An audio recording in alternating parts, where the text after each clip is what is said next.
One person that I consider a hero in this area is Viktor Frankl. You know, he's a emeritus professor of this university. He wrote his book, Man in Search of Meaning, describing his experiences in Auschwitz. And you know, that's as terrible an environment as anybody could imagine. And what he discovered there was that the last dignity, the ultimate, the most profound dignity of a human being was impossible to strip away. And that was the dignity of choosing how to respond to circumstances.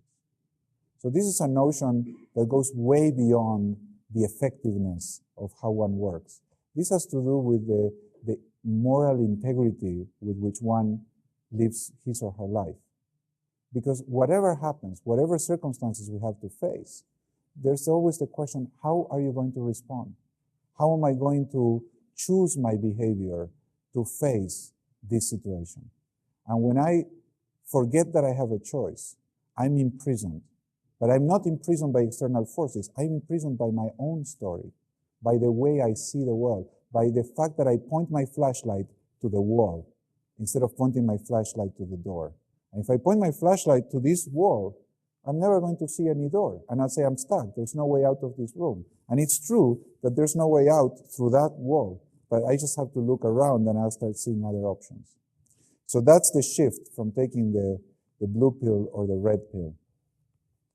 And it's a realization that if I don't see myself as part of the problem, if I don't see myself included in the situation, then I cannot be a part of the solution. That's the deal. Okay? You either take the devil's deal or you take the human deal. And the human deal is, I'm an agent. I can do something. I can act. I can make a choice. There's no guarantee that my choice will succeed, but there are some guarantees, and I'll talk about that in a minute. So I'd like you to experience what it's like to take the other pill, the anti-drug. And that is the story of the player. Now, the most important thing of this exercise is I want you to focus on the same event. So don't talk about something else. It's the same event. But now instead of trying to demonstrate to the other person that you were completely powerless, that there was nothing you could have done, that you are blameless and innocent, try to demonstrate you had a part of this. There's something you could have done. So now the first question is, how did you choose to respond to the situation? Okay, whatever happened, what did you do? And just pay attention, reflect. Most people never think that, oh yeah, I did something too. They just say, oh, they did this to me, and the other time, yeah, he yelled at me, and that.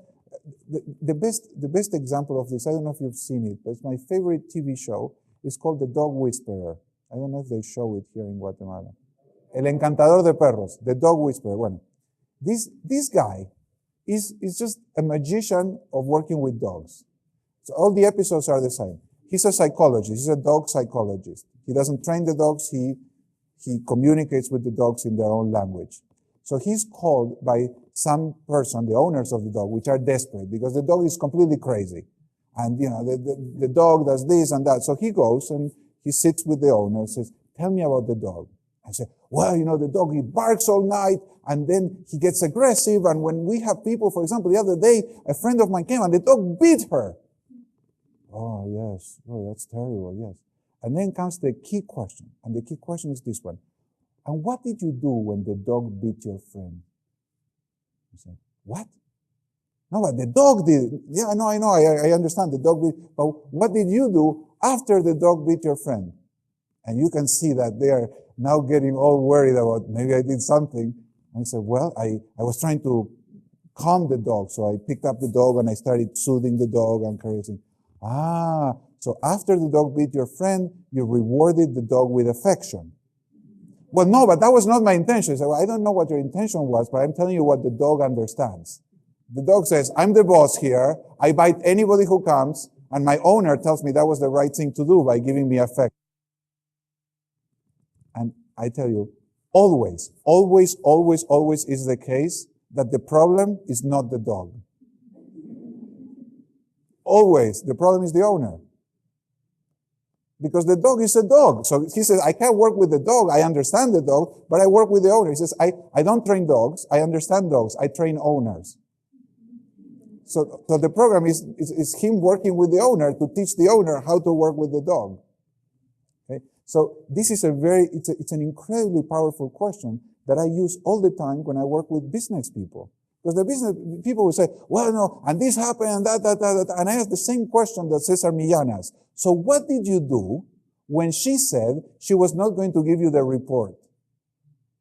What do you mean, what did I do? Yes, what did you do? Well, she told me she wasn't going to give me the report. I heard that, but what did you do? Well, I stormed out of the room. Oh, how did that work? Well, not very well.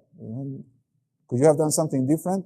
Well, what do you mean? You want me to stay? I don't know what I want you to do, but could you have something different? Could you have done something else? Well, yes.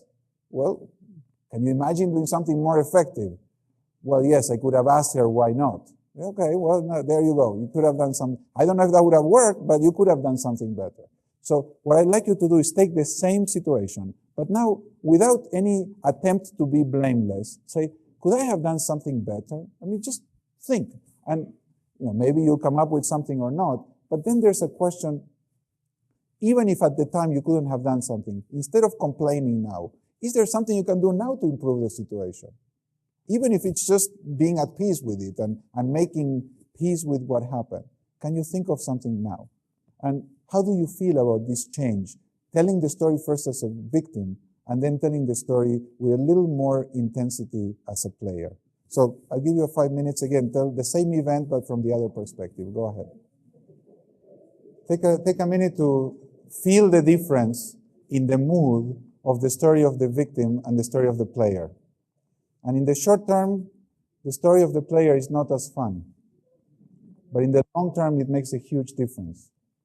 Because it's what allows you to accept the facts as they are, but then have some resoluteness, some commitment to act in the face of these facts. So it's the ultimate freedom. It's not the freedom from, which is the way most people understand freedom. I want to be free from constraints. That freedom is unattainable in this life. The true freedom that's possible for a human being is the freedom to respond to whatever constraints are there, to make choices. And that's the essence of the player story. This is very related to existentialism. This is what makes you exist as a human being instead of just existing as a thing. And that's the difference between being a victim and being a player.